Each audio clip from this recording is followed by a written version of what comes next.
Assalamualaikum warahmatullahi wabarakatuh. Di sini saya akan kembali mereview materi hukum pidana pertemuan ke-7 atau bab 7, kesalahan atau pertanggungjawaban pidana. Yang pertama, pengertian kesalahan merupakan unsur subjektif dari tindak pidana Grandstafsonderschuld yang tidak terdapat dalam KUHP tetapi terdapat dalam hukum tidak tertulis. Selanjutnya, kesalahan adalah keseluruhan syarat yang memberi dasar untuk adanya pencelaan pribadi terhadap perbuatan pelaku tindak pidana. Dalam arti yuridis dibagi menjadi dua, yaitu kesengajaan atau dolus. Yang kedua, kealpaan atau culpa. Dalam arti yang sempit, kesalahan sama kealpaan, yaitu selanjutnya unsur-unsur kesalahan. Yang pertama, kemampuan bertanggung jawab, adanya hubungan batin antara pelaku dengan perbuatan, yaitu yang berupa kesengajaan atau kealpaan. Yang terakhir, tidak adanya alasan pemaaf. Selanjutnya, pengertian kesengajaan, dolus atau objet. Dalam KUHP tidak ada definisi tentang kesengajaan, tetapi dalam MVT kesengajaan diberikan dengan menghendaki dan mengetahui, willen and weten. Jadi dikatakan sengaja apabila pelaku menghendaki apa yang dilakukan dan mengetahui perbuatan yang dilakukannya. Selanjutnya yaitu alasan dasar, itu pelaku mempunyai kehendak untuk mewujudkan. Menurut Wills teori, unsur-unsur itu di rumusan undang-undang. Selain itu, pelaku juga menghendaki akan akibat yang timbul atau pelaku juga sudah dapat membayangkan akibat-akibat yang nanti akan timbul. Perbedaan kedua teori ini, yang pertama dalam hal akibat dari keadaan yang menyertai, walaupun dalam praktek penggunaan teori ini sama, corak atau bentuk kesengajaan. Yang pertama, kesengajaan dengan maksud atau bertujuan, objet als oogmerk atau dolus directus, untuk mencapai tujuan, yaitu bentuk kesengajaan yang paling sederhana di mana perbuatan pelaku ditunjuk untuk menimbulkan perbuatan yang dilarang dan pelaku menghendaki perbuatan tersebut beserta contoh akibatnya. Yang pertama, A menempeleng B dengan maksud agar B merasa sakit dan kapok untuk tidak berbohong lagi. Yang kedua, kesengajaan dengan sadar kepastian atau keharusan objek met zekheid buswedzin atau nuzekhild buswizin. Sorry kalau pengucapannya salah. Yang selanjutnya, dalam hal ini perbuatan menimbulkan dua akibat, yaitu akibat yang memang dituju oleh si pelaku, yaitu dapat berupa delik sendiri atau dilakukan sendiri dan dapat berupa penyertaan. Yang kedua, akibat yang tidak dikehendaki tetapi merupakan keharusan dalam mencapai tujuan, sehingga akibat ini pasti terjadi atau timbul. Yang ketiga, kesengajaan dengan sadar, kemungkinan atau bersyarat dolus eventualis atau noodzakelijk objet. Ada keadaan tertentu yang semula mungkin terjadi, kemungkinan benar-benar terjadi. Teori apa boleh buat ini atau Inkaufman teori, Opdikup teori Nimi teori. Dalam teori ini, keadaan batin si pelaku terhadap perbuatan adalah sebagai berikut. Yang pertama, akibat itu disebabkan tidak dikehendaki atau bahkan pelaku benci atau takut kemungkinan timbulnya akibat tersebut.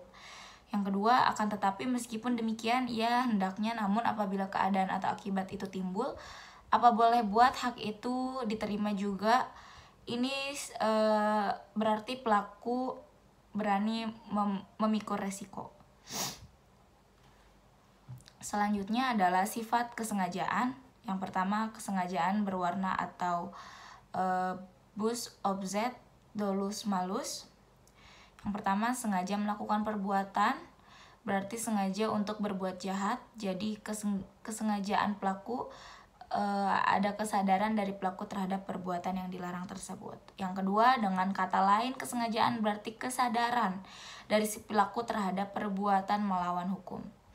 Yang ketiga, atas dasar itu kesadaran menjadi syarat untuk dapat dipidanakannya si pelaku.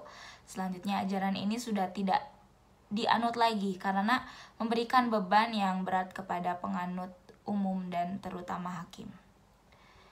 Selanjutnya, yang terakhir, dalam ajaran ini hakim harus membuktikan bahwa pelaku dalam melakukan tindak pidana selain menghendaki perbuatan juga mengetahui dan menyadari bahwa perbuatan dilarang dan diancam dengan pidana oleh undang-undang. Yang kedua, kesengajaan tidak berwarna atau colorless object. Untuk dapat dipidana, pelaku cukup hanya dengan menghendaki perbuatan dan tidak diharuskan mengetahui atau menyadari bahwa perbuatannya dilarang dan diancam dengan pidana. Ajaran inilah yang dianut oleh undang-undang atau hukum pidana Indonesia. Selanjutnya, dalam hukum pidana Indonesia berlaku asas lex dura sedita scripta, yaitu dengan diundangkannya hukum pidana maka setiap orang dianggap mengetahuinya. Oleh karena itu, peraturan yang berlaku dan diundangkan mengingat setiap orang untuk mentaatinya. Pembagian atau jenis-jenis kesengajaan dibagi menjadi 8. Yang pertama ada dolus determinatus, yang kedua dolus interminatus, yang ketiga dolus alternativus, yang keempat dolus generalis, Webers atau dolus generalis, dolus indercus atau erroring, Huftung, selanjutnya dolus premidatus, dan yang terakhir dolus repantinus atau dolus impetus. Yang selanjutnya, kekeliruan atau kesengajaan, salah kira atau dwelling ignored mistake disebut juga tidak sengaja, dan keadaan batin seperti ini dinamakan juga kesesatan, kekeliruan atau salah kira. Kesesatan dapat dibedakan menjadi 6. Yang pertama ada kesengajaan peristiwa, kesesatan hukum, kesesatan kekeliruan orang, kekeliruan objek, penyimpangan sasaran, dan delik putatif.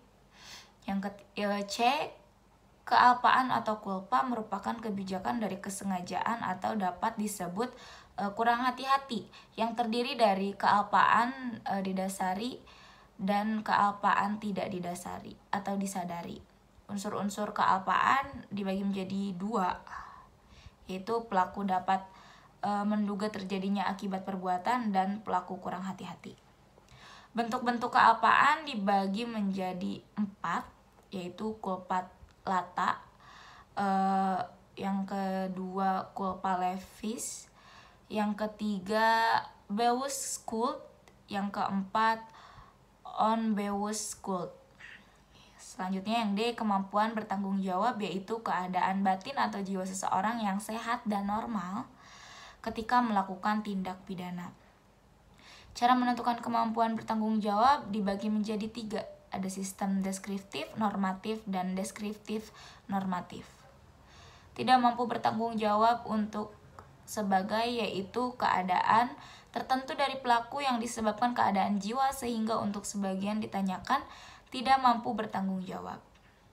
Selanjutnya keadaan mabuk atau intoxication, drunkenness, yaitu yang batas mampu dan tidak mampu didasarkan pada 2 pendapat. Yang pertama, pelaku tetap dapat dipidana asalkan dapat dibuktikan bahwa pelaku mampu bertanggung jawab atau pompe. Yang kedua, pelaku tidak dapat dipidana karena dianggap tidak mampu bertanggung jawab atau non Langmayer. Dasar pertimbangan adalah in dubio pro reo, atau apabila terjadi keraguan-raguan maka harus diambil putusan yang paling menguntungkan bagi terdakwa. Selanjutnya bab 8, yaitu alasan penghapusan pidana. Batasan penghapus pidana yaitu alasan yang memungkinkan seorang yang melakukan perbuatan yang memenuhi merumuskan delik atau tindak pidana tetapi tidak dapat dipidana. Alasan seorang tidak dapat dipidana karena perbuatan yang memenuhi rumusan tindak pidana tidak merupakan tindak pidana karena tidak bersifat melawan hukum. Selanjutnya ada A, alasan pembenar, yaitu alasan yang menindakkan sifat melawan hukum dari perbuatan sehingga menjadi perbuatan yang dibenarkan. Yang pertama, alasan pembenaran umum terdiri dari daya paksa, overmatch, atau keadaan darurat. Yang kedua, bela paksa atau nudware, pasal 49 KUHP. Yang ketiga, melakukan perintah undang-undang dalam pasal 50 KUHP. Selanjutnya, pemerintah jabatan yang sah, pasal 51 ayat 1 KUHP. Yang kedua, alasan pembenaran kasus terdiri dari doktrin dari para sanksi yang menghadiri perkelahian atau tanding, pasal 186 ayat 1 KUHP. Pencemaran demi kepentingan umum atau karena keterpaksaan atau pembelaan diri, yaitu pasal 30 ayat 3 KUHP. Selanjutnya, yang dihina dengan putusan hakim yang menjadi tetap dinyatakan bersalah atas hal yang dituduhkan, pasal 314 KUHP. Yang ketiga, alasan pembenaran di luar undang-undang. A, hukum dipilih dari orang tua atau guru. Yang B, kewenangan jabatan dari dokter, apoteker, penyelidik ilmiah. Yang C, fungsi negatif dari sifat melawan hukum material. Yang B-nya, alasan pemaaf atau skuld with sweeting ground, yaitu alasan yang meniadakan kesalahan pelaku tindak pidana sehingga pelaku yang melakukan perbuatan yang bersifat melakukan hukum dipidana karena tidak adanya kesalahan. Selanjutnya, daya paksa atau overmatch diatur dalam pasal 48 KUHP, tetapi tidak memberikan pengertian karena itu harus dicari dalam MVT yang menjelaskan bahwa daya paksa adalah setiap kekuatan, setiap paksaan, setiap tekanan, dan yang tidak dapat ditahan. Selanjutnya, daya paksa dibagi menjadi 3 bentuk, yaitu pertentangan antara dua kepentingan hukum. Selanjutnya, pertentangan antara kepentingan hukum dengan kewajiban hukum. Dan yang terakhir, pertentangan antara dua kewajiban hukum. Selanjutnya, yang E, melaksanakan ketentuan undang-undang, disebut juga coercive yang diatur dalam pasal 50 KUHP. Yang F, melaksanakan perintah jabatan, disebut juga amnesic bevel yang dibedakan dalam 2, melaksanakan pemerintah jabatan yang sah dalam pasal 51 ayat 1 KUHP dan dalam pasal 51 ayat 2 KUHP. Alasan undang-undang menghapus di luar undang-undang terdiri dari diatur dalam jurisprudensi, yaitu fungsi negatif dari sifat melawan hukum material. Yang kedua, tidak ada kesalahan sama sekali. Dan dengan menggunakan alasan pembenaran, yaitu hukum dipilih. Yang kedua, persetujuan izin dari orang yang dirugikan, dan dengan menggunakan alasan pemaaf. Terima kasih, kurang lebihnya mohon dimaafkan. Wassalamualaikum warahmatullahi wabarakatuh.